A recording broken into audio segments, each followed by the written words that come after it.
حضرت عبداللہ ابن عباس رضی اللہ تعالیٰ عنہ سے مروی ایک روایت ہے، میں ایک دن حضور کے پیچھے بیٹھا ہوا تھا، سواری میں حضور کا ردیف تھا، تو حضور نے فرمایا، اے بیٹے، اے لڑکے، میں تجھے کچھ کلمات سکھاتا ہوں، تو اللہ کے حقوق کا خیال رکھ تو وہ تیری حفاظت فرمائے گا۔ تو اللہ تعالیٰ جل شانہ کے احکام کی حفاظت کر، تو اسے اپنے سامنے پائے گا۔ اذا سألت فسأل اللہ، جب سوال کرے تو اللہ سے ہی سوال کرے، اللہ سے مانگنے کا مزاج پیدا کر لیں کہ فرمایا تمہارے جوتے کا تسمہ بھی ٹوٹ جائے تو وہ بھی اللہ سے مانگو۔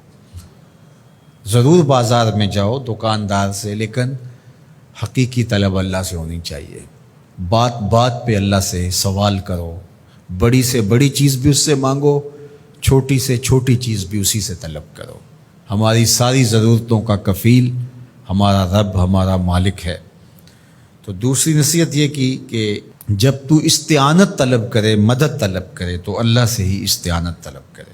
وعلم، اور جان کہ اگر ساری امت، سارے لوگ، پوری قوم جمع ہو کے تمہیں فائدہ پہنچانے کی کوشش میں لگ جائیں تو تمہیں وہی فائدہ پہنچا سکتے ہیں جو تیرے لیے تیرے رب نے لکھا ہے۔ اور فرمایا وَإِنِ اجْتَمَعُوا عَلَىٰ أَن يَضُرُّوكَ بِشَيْءٍ، اور اگر تمہیں نقصان پہنچانے کے درپے ہو جائیں، لَمْ يَضُرُّوكَ إِلَّا بِشَيْءٍ قَدْ كَتَبَهُ اللَّهُ عَلَيْكَ، تو تجھے صرف وہی نقصان پہنچا سکتے ہیں جو اللہ نے تیرے لیے لکھا ہے۔ سارا زمانہ بھی مخالف ہو جائے، تیرا کچھ نہیں بگاڑ سکتا۔ ہاں، تیرے مقدر میں اگر کوئی چیز، کوئی بگاڑ لکھا ہے تو وہ ہوگا، اس کا ذریعہ وہ بن جائیں گے۔ تو اس لیے پھر اسی سے مانگو، اسی سے طلب کرو۔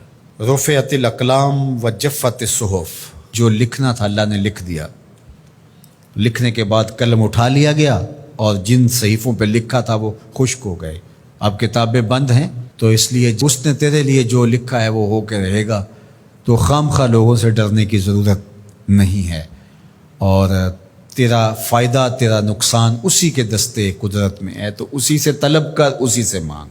اور فرمایا تو اللہ تعالیٰ جل شانہ کو رخاء میں، خوشحالی میں یاد کر، یعرفک فی الشدہ، وہ تجھے مشکل میں پہچانے گا۔ یعنی جو شخص خوشحالی کے دور میں اس کے پاس دولت ہے، صحت ہے، تو اللہ تعالیٰ کو فراموش نہیں کرتا، اللہ اس کی بدحالی کے زمانے میں اس کو فراموش نہیں کرتا۔ وعلم، اور جان، ان النصر مع الصبر، کہ جو مدد ہے وہ صبر کے ساتھ آتی ہے۔ وان الفرج مع الکرب، اور کشادگی جو ہے وہ مشکل کے ساتھ آتی ہے۔ وان مع العسر یسرا، اور سہولت جو ہے وہ مشقت برداشت کرنے کے بعد آتی ہے، تنگی کے بعد فراخی آتی ہے۔ پہلو مشکل پھر تمنا، پہلو کنڈا پھر پل، شاید مگروں پہلو مکھیاں ڈس دیاں ڈنگ والیاں۔ تو یہ سب ہوتا ہے، مشکلات، تکلیفیں، آلام، مصائب، ان سب سے گزر کر کے آسانیاں آتی ہیں۔ خود حضور کی زندگی دیکھ لیجئے، مدنی زندگی مکی زندگی کے گزرنے کے بعد، طائف کے مراحل کو طے کرنے کے بعد آتی۔ تو ہم ڈائریکٹ اگر چاہیں مکی زندگی کو اختیار کیے بغیر اور طائف کی مشکلات اور سنگلاخ راستوں سے گزرے بغیر مدنی برکتیں حاصل کرنا، تو وہ نہیں پا سکتے۔ تو یہ اللہ تعالیٰ نے ایک نظام رکھا ہوا ہے۔